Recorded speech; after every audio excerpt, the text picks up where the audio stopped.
All right, we are back here getting ready to talk a little New York football and get ready for Wild Card Weekend. Joining me today on the line, somebody I talked to last year before the Super Bowl.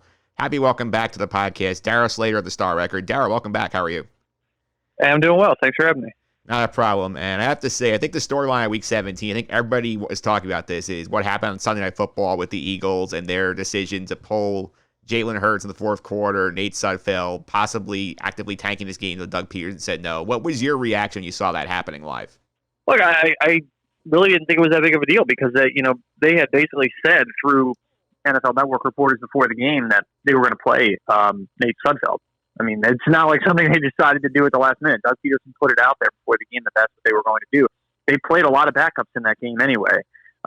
So if they had kept Jalen Hurts in the game with all the other backups, which is a risky thing to do when you have a quarterback who's probably going to be your starter next year, if they had kept him in the game and they had still lost and they fielded a team of largely backups from the get-go in that game, would people still be up in arms about that? I think that's there's a selective, angst about this thing. I don't necessarily know if it was tanking per se to get a better draft pick. I mean, he wanted to keep his potential future franchise quarterback healthy while also getting a look at him in the game. There was a meaningless game. This is what coaches do all the time in the preseason. It's a calculated risk.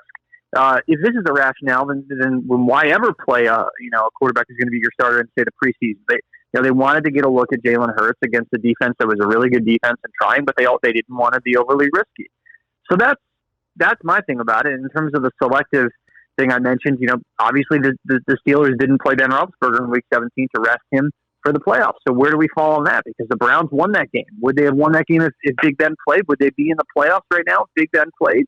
So I think that's where it all falls. Of course, the Dolphins did lose too. So that's where I fall on that because I think people are very selective about this. And look, the Giants were 6-10. They would have been the only 6-10 team to ever make the playoffs. They did not deserve to make the playoffs. If you want to make the playoffs, don't collapse against the Eagles in the regular season, which they did. So I don't think the Giants have. I understand Joe Judge being angry about how that unfolded. There's no guarantees they would have beaten Washington anyway with Jalen Hurts. So ultimately, this is probably better for the Giants in the long run. They would never say this, but they're getting a better draft pick than they would have if they made the playoffs and then went and got pounded by the Buccaneers on Saturday. Yeah, I think in terms of all of that, in terms of the Giants situation, look, I agree with you. It's like you're 6-10. You can't really complain about needing help from another team, especially one that has nothing on the line themselves. But to quote Sandy Alderson, and this is sort of just, to me, it looked like bad optics, where it's game 256, it's the only game on, and it's a close game when he pulls him out. It's not like they were down like 25 points in the fourth quarter and you pulled out Jalen Hurts. It's sort of like that's the optics of the problem. Yeah, no doubt. And I think that the NFL incentivizes tanking. They do. They don't have a lottery. And so the more, Roger Goodell says he doesn't think teams tank, but you're going to give the best draft pick to the team with the worst record. And the Eagles gained a lot by, 3 spots, but by losing that game. And the bottom line is you're more likely to get a better player with a higher draft pick in terms of those spots in the first round. So is it going to change your franchise? No. But yeah, I mean, I agree that the optics aren't great, but the NFL went ahead and put this game on Sunday night because really they had to because of obviously other playoff games. Other games would have had implications on the playoffs. They wanted the Sunday night game to mean something. And it's just kind of funny that that's how it worked out. You put a team in that spot and everyone got to see what basically the NFL system for how they determine the draft order incentivizes. And to a large degree, it incentivizes tanking. And I think the Jets, for instance, in 2014 won a game in Tennessee at the end of the year, and Rex Ryan was all excited about it. They won. That cost him a chance to draft Marcus Mariota or Jameis Winston. Now, neither of those guys turned out to be good players, but the same thing happened again this year. What if Trevor Lawrence turns out to be a Hall of Famer? Jets fans are going to look at that and say, well, we should have lost those games. So, yeah, I think Giants will probably be better off in the long run for this because they would have drafted 19th at the highest if they won the division, and now they're 11th. So that's a big difference, and this team needs to get better. And playing one playoff game and losing, presumably they would have lost, it doesn't make much of a difference, I don't think. Yeah, the Giants had an interesting year where they really were kept alive by this bad division, because in any other division, they would have been long dead and buried. But you saw some positive things. The defense played well. Joe Judge seems like the real deal at coach. Like, what do you think the big takeaway is for the Giant fan watching this team this season? Yeah, I think the takeaway is that this team is willing to play hard for Joe Judge, and that's what you want. Rookie head coach, uncertainty about how he would do in year one. Can he get the team to play hard for him? When you're a special teams coordinator coming in, you're not going to call the offense or defense. You're going to be a CEO coach. Your role is to keep the team on track, to keep everybody in line, and get guys to play hard for you and have a big picture, overarching vision for how you want to run a team. And I think Joe Judge did that. Now, they didn't have any legitimate wins except for the Seahawks game. They didn't really beat anybody good. That's the next step, and they have to get better players to do that. But I think you leave the season encouraged by what Joe Judge did. Now, I mean, he's not on his way to Canton just yet. He's got a lot more work to do, but for what type of roster he had, he did a pretty solid job, and he got guys to play hard for him. And that's the start of it. On defense, of course, they overachieved, no doubt about it. That's why Patrick Graham is getting head coaching interest, at least from the Jets right now, in terms of they want to interview him. So he did a great job.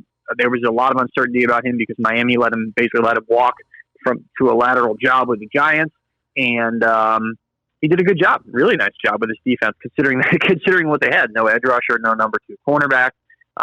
They need to address those things if they want to take the next step as a defense.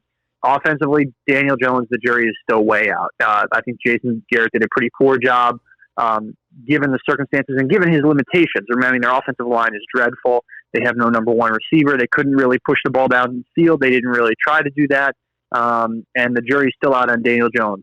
He did a little bit better job with turnovers, but I think that, there's still a possibility this guy is not a legit franchise quarterback. Next year is going to be big for that.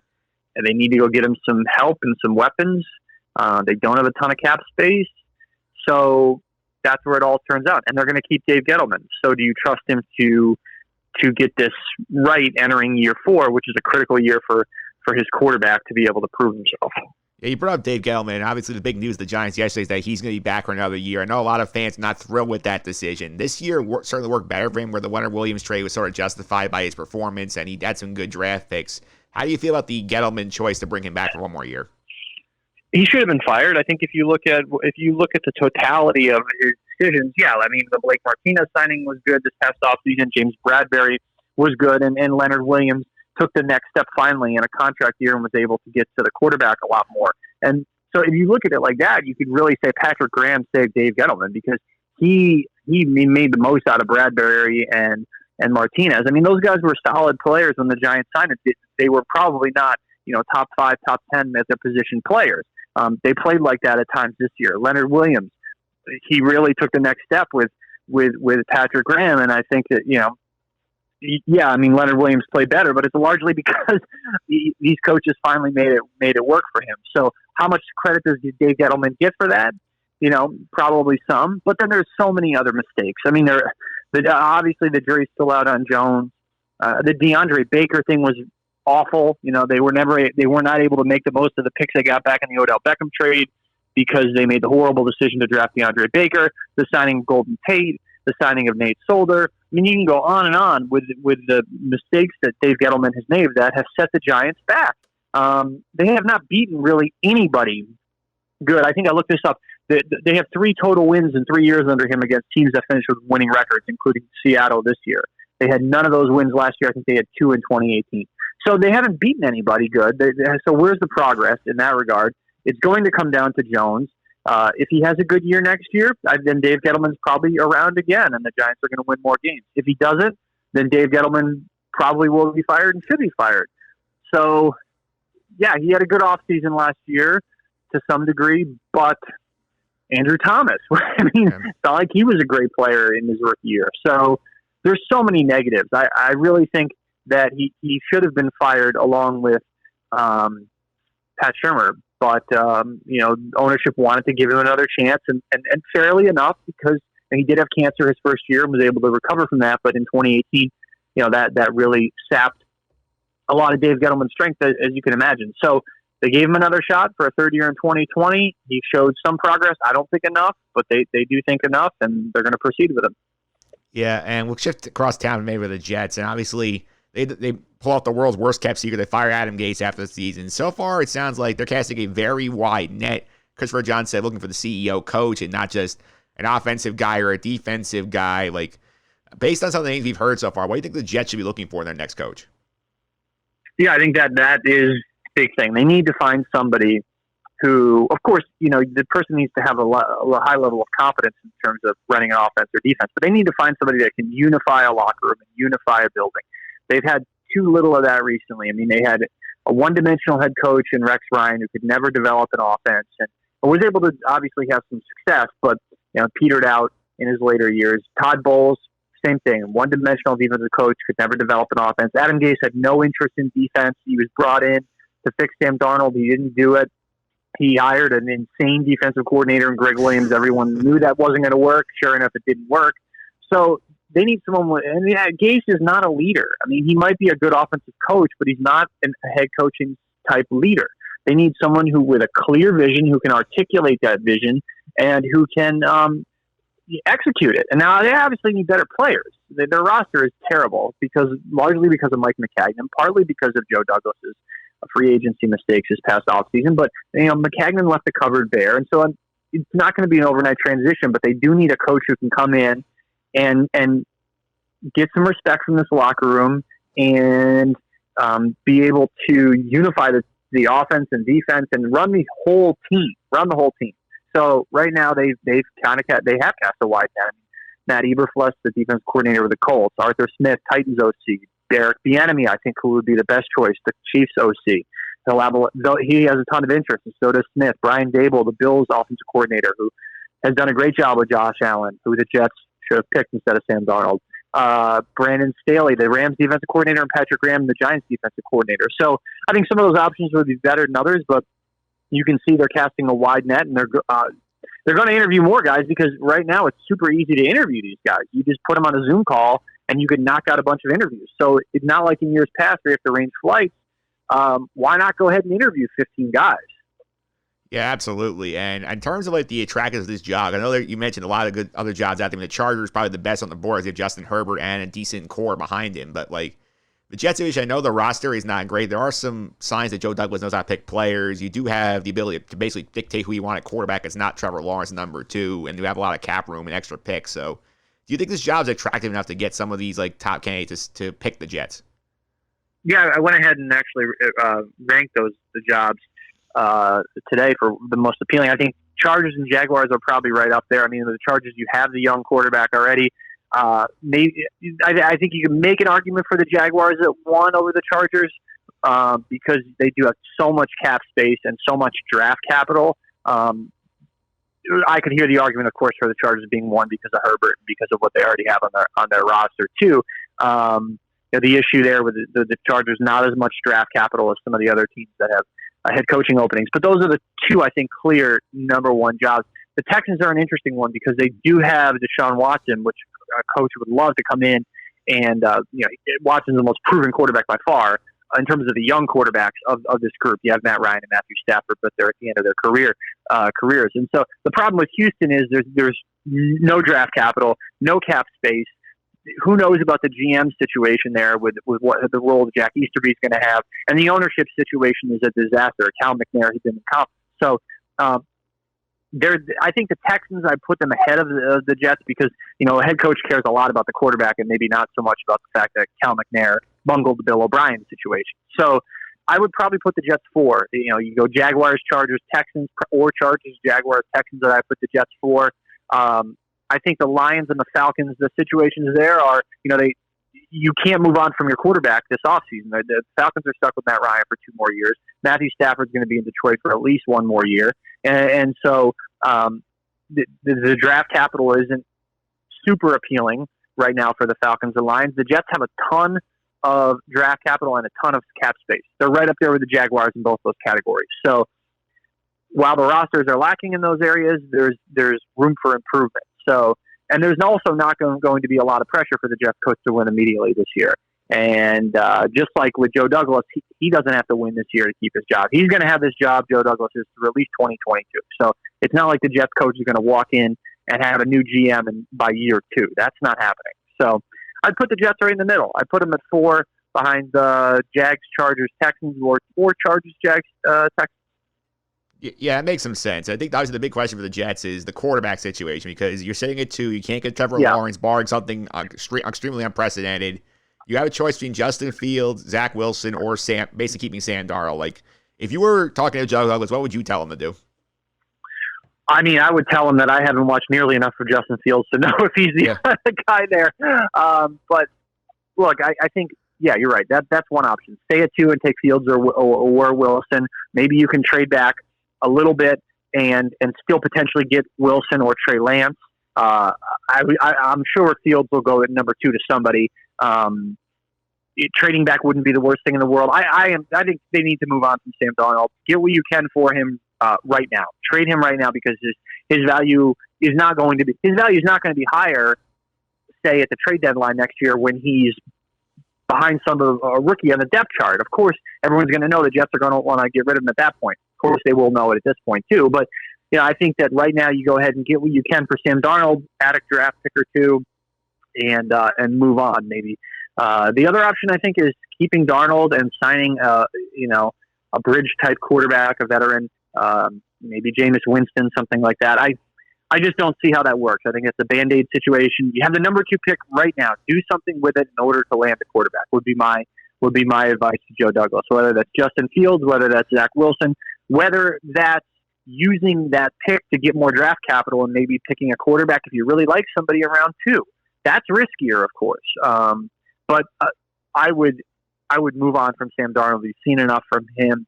I know Adam Gase is not a great coach, but look, if this guy Darnold was any good, he'd at least have mediocre numbers. I mean, his numbers are terrible. Good kid, tries hard, not a franchise quarterback. Yeah, I think I agree with you there. Let's quickly talk a little about Wild Card Weekend because obviously you got 6 games coming up. Like, which of these matchups intrigues you the most? Yeah, no, I think one of the most fascinating ones from a storyline perspective is the Colts and the Bills. Of course, Frank Reich going back, and I mean, you're pretty young, so I don't know. You probably weren't even alive in '93, and some other people don't remember that game. I remember watching that game. Frank Reich leading the Bills to that insane comeback over the Oilers, the Houston Oilers, folks. Yeah, so that one to me, I love that matchup. The Colts and the Bills. Frank Reich going back there. You got Phillip Rivers, the old quarterback, trying to finally make a run in the playoffs after all those years of being saddled with a bad team in San Diego and LA. And Josh Allen and the Bills are playing better than I think any team in the league right now. To me, that's the AFC game to watch. In the NFC, the Rams game does nothing for me. I think the Seahawks will kill them. I think Washington will get whacked. The Ravens-Titans, a cool matchup from last year, of course. Lamar Jackson trying to take the next step. I still like that Colts-Bills game better in the AFC, even though probably that Ravens-Titans game might be a little closer. The NFC games don't do much for me. I think if I had to rank it, I would take all 3 of those AFC games: Colts-Bills, Titans, Ravens, and Browns Steelers. Like imagine what Cleveland's going to be like if they beat the Steelers and get their first playoff win since '94. Those NFC games, I think Saints roll. I think Bucks roll. I think Seahawks roll. I don't think those will be competitive.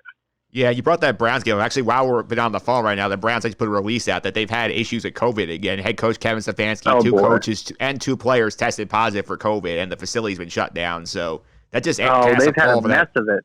Yeah, they have. I remember against the Jets, they had the whole wideout room was out because one guy tested positive, the others were in the hot tub with him. But now this just has cast a ball that whole game. Yikes! I think will the Browns win? I don't think they'll win. I actually did. I'm looking at our picks that I submitted. I picked Browns 27, Steelers 24 in the picks I sent to my editor last night. So whatever, I'll stick with it. But I think that this is just so typical of their luck that they get to this point in this type of year, and this happens. So we'll see what type of impact it has. So Kevin Stefanski tested positive? Yeah, they released a statement that said Stefanski, 2 coaches, and 2 players tested positive. So he's out. So Stefanski can't coach the game. Yeah, assuming it's confirmed positive. We haven't gotten that word yet from the Browns, but... Wow. I mean, that is a huge blow because he has been such a huge difference maker as a play caller for Baker Mayfield compared to what Freddie Kitchens did or really didn't do last season with Baker Mayfield. So Man, that's a killer. It would be really cool to see the Browns win. At this point, I don't know if I see it happening. It's just their luck, right? So it would be an even cooler story if they're able to overcome it. But this is a situation where some teams, did a better job of containing COVID than others. Now, a lot of it's bad luck, but it's very clear that there were some teams like the Raiders that obviously didn't take this thing seriously at all, and they had a lot of issues with COVID. Other teams, the Jets were obviously terrible this year, but they did a great job with COVID.